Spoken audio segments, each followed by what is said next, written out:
انا عايزه اديكوا الحل بتاع اللغز ده او بتاع ناس كتير قوي بتشتكي دلوقتي ان ولادها الشباب بالذات مش عايزين يتجوزوا ومش لاقيين البنت المناسبه. والبنات برضو نفس الحكايه. فهو دلوقتي انا عايزه اديكوا الحل بتاع اللغز ده او بتاع الازمه دي اللي في بيوت كتير قوي الاباء والامهات اللي عندهم شباب وبنات.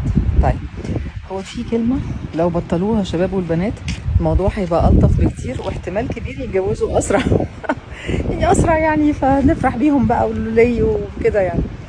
ايه الكلمه دي اللي عايزينهم يبطلوها؟ يقولك انا عايزها تعمل كذا، او هي تقول انا عايزاه يعمل كذا. هو في دلوقتي لما انا اتكلمت مع شباب ومع بنات ومع كده، آه هما بيقولوا لي انه يعني احنا البنات بالذات يقولك احنا عايزين نعيش مع حد، مش نعيش عشان حد. والولاد نفس الحكايه، يقولك لا انا عايز واحده تشاركني حياتي، تمام، لكن مش واحده تمشيني او تقول لي انت تعمل كذا وكذا وكذا وتتغير في كذا وكذا. طب ليه ما نبقاش قابلين بعض زي ما احنا؟ يعني خلاص احنا يعني هي طريقتها كده، فهو المفروض خلاص يعني عايزها زي ما هي او لا، لكن هي بتشتغل لا عايزها تقعد في البيت ليه يا عم؟ طب هو مثلا خلاص يعني هو ما بيخرجش في الحته الفلانيه، لا لازم يخرج في الحته الفلانيه. في ايه يا ستي؟